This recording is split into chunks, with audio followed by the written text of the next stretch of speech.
Hey everyone, just wanted to show off, show an Abzan Aggro deck tech.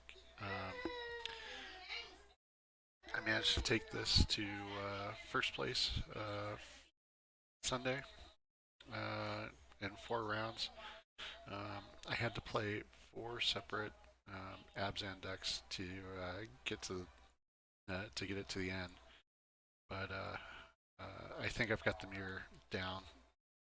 So let's take a look at the deck. So this is the deck. It's pretty much the GP London build that won, with a few changes. Um, so let's go through the removal spells. We've got Jamoka's Command, um, Abzan Charm, 2 Heroes Downfalls, and a Ultimate Price.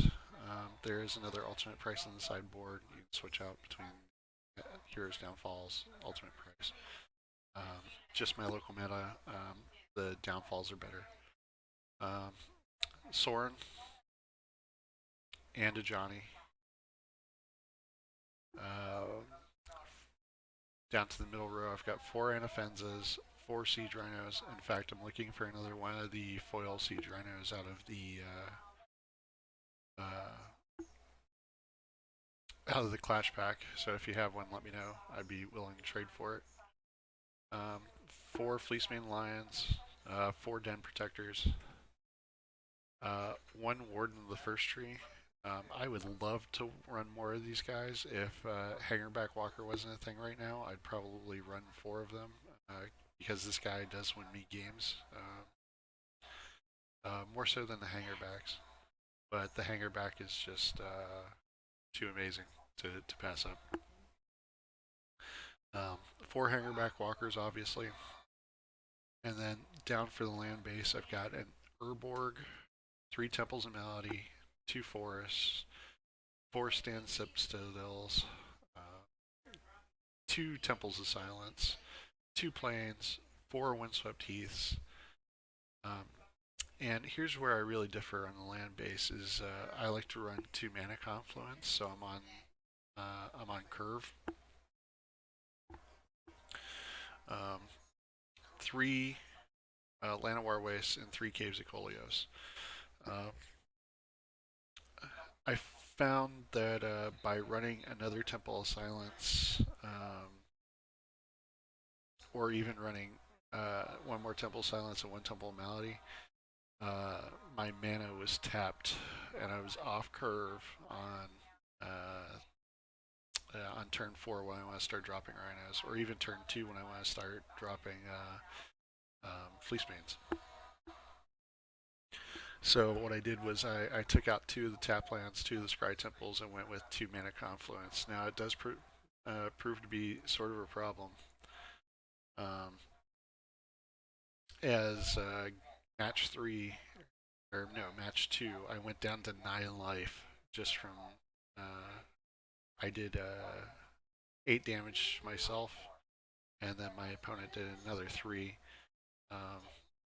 just with pain lands. So you can go, you can do a lot of damage to yourself. Fortunately, the next turn after that, I popped a Soren +1 and gained all of it back. I was up over 40 life at the end of the game, so that was okay. So let's take a look at the sideboard. So here's the sideboard. 2 Elspeths, 4 Thoughtseize, 2 Self-Inflicted Wounds, 2 Tragic Arrogance. I haven't really run into any situation in my local meta where the Tragic Arrogance has been all that helpful. I guess if I had ended up playing a lot of Mill or Fog uh, or maybe Constellation, maybe this would come in handy. 1 Tasker, 1 Ultimate Price, 1 Hero's Downfall, and here's where I really differ is in the Drown in Sorrows. The reason why is that there's a mono black aggro deck that runs Bloodsoaked Champions, Mogus Marauders, Despoiler Souls, And so all of those can come out of the graveyard. The Bloodsoaked Champions, you can pay just like 2 mana or something, and bring it out of the graveyard back into play. So every turn I've been playing kill spell, kill spell, kill spell, kill spell, and trying to clear the board for clear the way for Rhino. And then the next turn he just brings them all back. So I have to clear or wipe the board again. So with the Drowned in Sorrows, the idea here is to play Anafenza and then play Drowned in Sorrows, so they're all exiled. So I wipe his side of the field, everything's exiled, he can't bring them back. Because that deck operates on 2 mana, just 2 black mana, the whole deck runs. It's nuts. If he gets 3, then he's got enough for downfalls and all of his kill spells too, which just clear the ways for all of his 2/1s, 2/2s. And they're all so low to the ground that Abzan Charm does not hit them. So usually what I do against that deck is I side out the Abzan Charms for the Thought Seizes, and I put in the ultimate price, take out a Hero's Downfall, take out the other Hero's Downfall, put in Drowned in Sorrows, and I'll probably take out Jamoka's Command and run another Drowned in Sorrow. That's what I would do against that deck. With Blue Red and Soul or Blue Red Mill, I would take the Tragic Arrogance and maybe the Elspeth. Usually against a control deck, I usually end up siding out the Hangerback Walkers, go with the Thought Seizes, and just try to disrupt the hand. Friday night I did end up playing against blue-black control. It was the old school blue-black control with the Ashiok and all of that, and I ended up beating it just because I didn't let Ashiok do anything. When Ashiok would hit the field, I'd kill her or attack her. And usually I had a Fleecemane Lion that was down on the board giving him trouble. So he couldn't counter it. He didn't have the mana, so that's how I knocked that one out. And he would tap out a lot, casting like Dig Through Time and whatnot. And I would take the time to, I would take that opportunity to land things on the field as fast as possible. So rhinos and whatnot would hit the board as soon as that happened. But I had no problem drawing into creatures, so I'd stack up a good creature hand, let him counter some things, and hopefully something would stick. Mono red, with the deck as is, I really don't have any issues with mono red. So usually I take the ultimate price and we're good to go.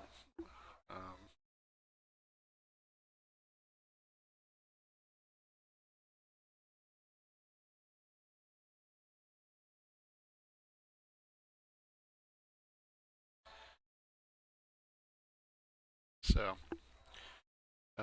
that's about it.